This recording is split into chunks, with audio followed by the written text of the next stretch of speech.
Let's talk about a cautionary tale, a real corporate ghost story.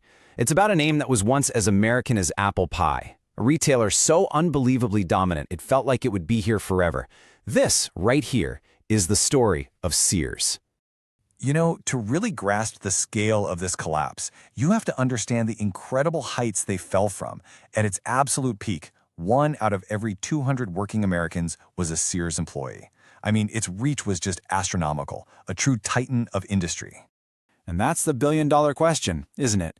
How does a company that is so deeply woven into the fabric of a nation just come apart at the seams?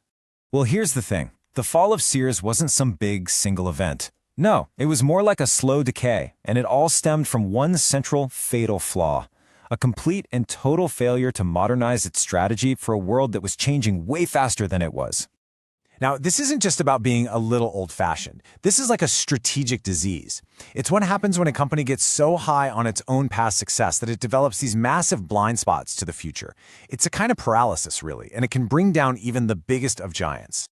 So, where did we first see the signs of this paralysis? Well, the most obvious answer is the rise of the internet.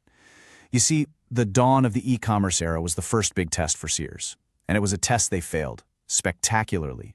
But, and this is the crucial part, this wasn't just a Sears problem. Not at all.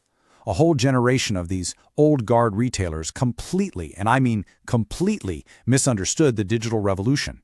And it created this graveyard of retail legends who all made the exact same mistakes. Sears, for instance, just treated its website like it was a digital version of its famous paper catalog. It was an afterthought, you know? It was never really integrated with their thousands of physical stores. But then you have Toys R Us, which made an even crazier mistake. They literally paid their future killer, Amazon, to run their e-commerce for them. Both of them saw the internet not as a revolution, but just as another channel, a fatal miscalculation. But the problem, it ran so much deeper than just technology. A company can survive a bad tech decision. What it absolutely cannot survive is forgetting who it is. Sears didn't just have a technology problem, it had a full-blown identity crisis. Think about it. Every single successful brand has a clear answer to this one question. It's their market position. It's that unique piece of real estate they own inside your head. And for decades, Sears' position was crystal clear. Quality and trust for pretty much everything in your home. And then, they just lost the plot. Sears, the trusted home of the super reliable Kenmore appliance and the lifetime guaranteed Craftsman tool, all of a sudden started chasing fast fashion trends and selling financial services. They watered down their brand so much that they confused the very customers who had trusted them for generations. It's the exact same mistake Compaq made. They were the Porsche of PCs, premium, powerful. Then they tried to become a cheap, mass-market brand, and in doing that, they erased everything that made them special in the first place. And this leads us to another fascinating reason why these giants fall. Their greatest strengths from one era become their heaviest anchors in the next. They literally get trapped by the very things that once made them so great. Think about it this way. For Sears, having a store in every single town was an unbeatable asset until the age of Amazon, when that huge real estate portfolio became a crushing financial burden. Or look at Pan Am. Their brand was pure 1960s jet-set luxury. But when air travel suddenly became about cheap, affordable tickets for everyone, that exclusive image became a liability they just couldn't shake. So, what does a struggling giant usually do? Well, it often makes a desperate move. For Sears, this came in the form of a disastrous 2005 merger with another dying retailer, Kmart. Now, this wasn't a marriage to create strength. This was two drowning companies clinging to each other for dear life.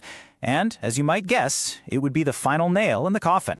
Before we really dig into the wreckage of that Sears-Kmart deal, it's worth taking a look at the merger this quote is actually about, because it's the textbook example of this exact type of failure. I'm talking about the catastrophic merger of AOL and Time Warner. I mean, just look at this. Look at the value destruction. $164 billion.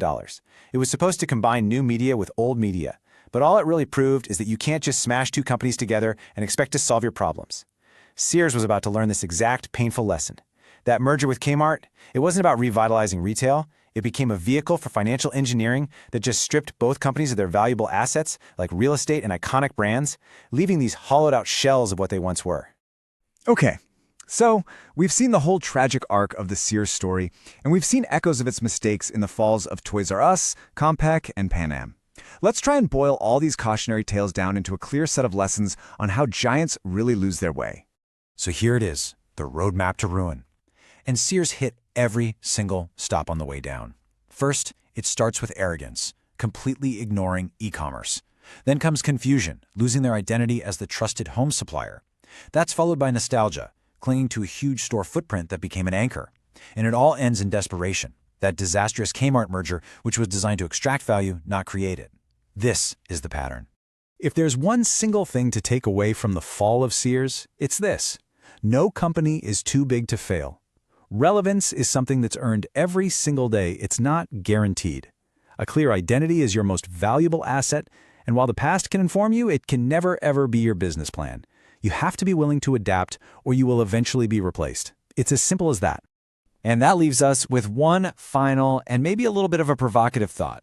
As you look around at the dominant, seemingly untouchable companies of today, just ask yourself, which one is ignoring a new technology? Which one is starting to lose its identity? Which one is showing those early signs of becoming the next great cautionary tale?